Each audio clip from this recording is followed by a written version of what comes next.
Well, it was peaceful before the Germans, before the Italian came. Then when the Italian came, then there was war. The Greeks then when they fled the country, and then the Second World War started. The war continued, and then we after the war finished, the partisans began.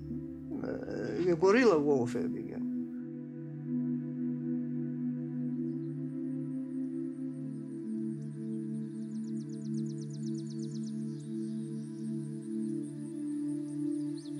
How can you worry as a kid, you know? You worry when the planes were coming, but after that you forget about it, you know? I was born during the German occupation. We were used to it, you know?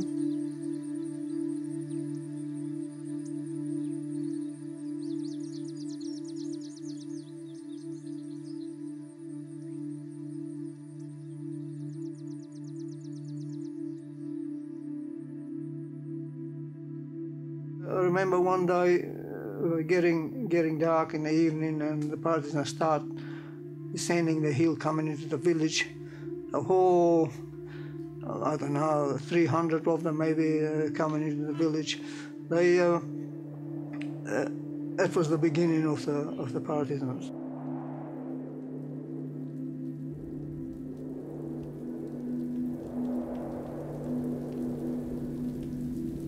When they started talking about the kids together, so they can send us to safety, that's when I felt, you know, my mother worrying.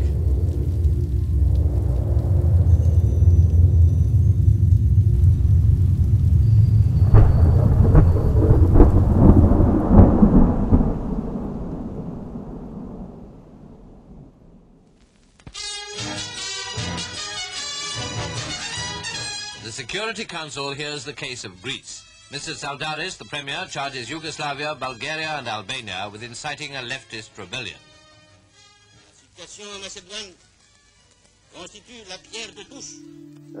The Greeks were bombarding us daily. Aeroplanes were throwing bombs.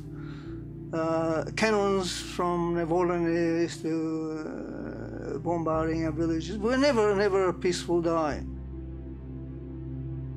British were helping the Greeks after the Germans pulled out. Now, the atrocity the Greeks were committing to our people, and the British soldiers were taking photos and reporting it to back in England.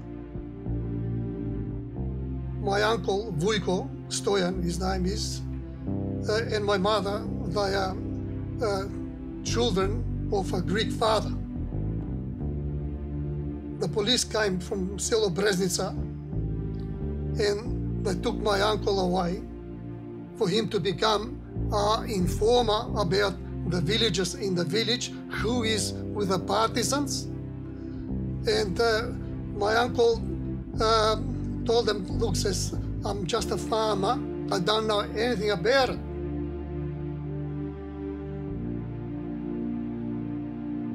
They didn't believe him. They started torturing him. He still wouldn't give in.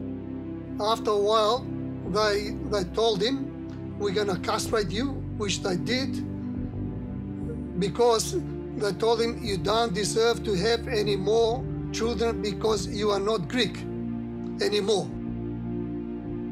And the Labour Party pulled the plug, stopped the financing the army, the war in Greece.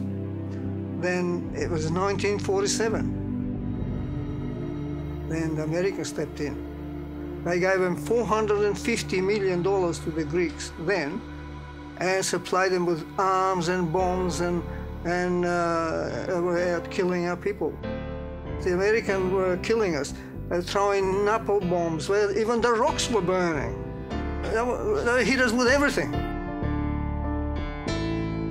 This particular day, the bombs were bombarding the village, and one girl, her name was Lepadonova, she went to the fountain to get some water, and a shell exploded nearby, and he ripped the guts open.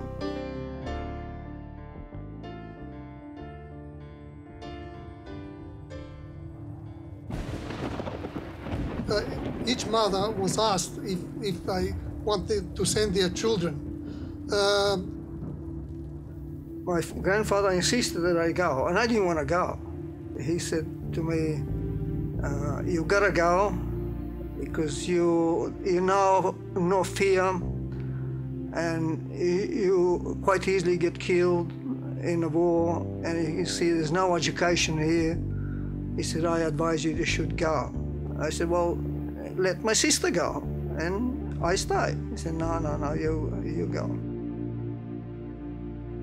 Sometimes in March, as springtime, our village partly was snowed, partly was melted snow.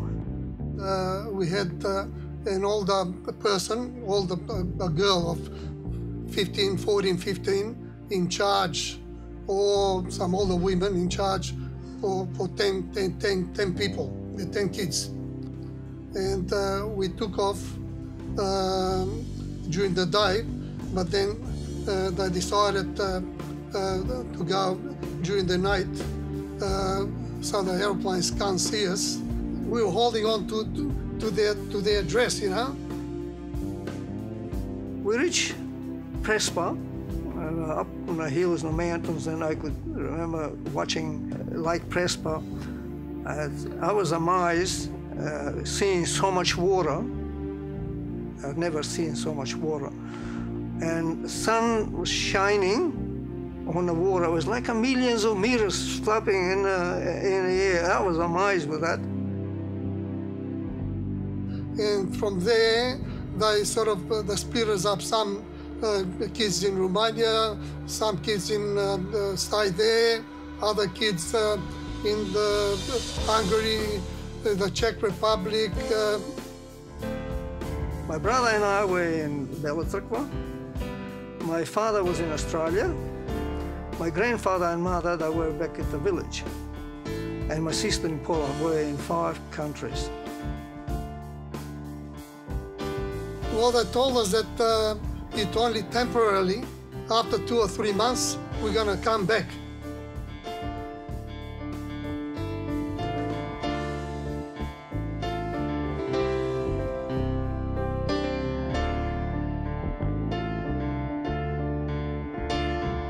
Yes, we do have a good life.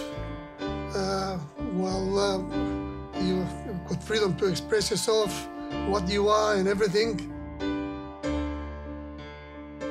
Life in Australia was great, is great.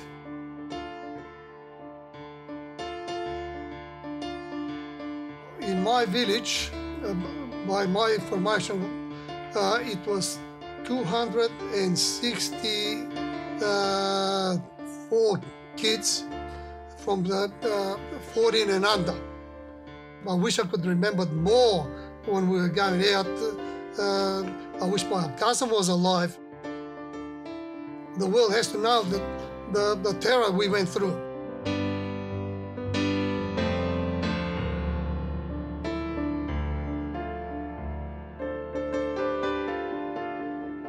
My village is always in the back of my mind. I've done all right as far as I could think. I think I'm right, better than most of the people can. But that's a story of my life.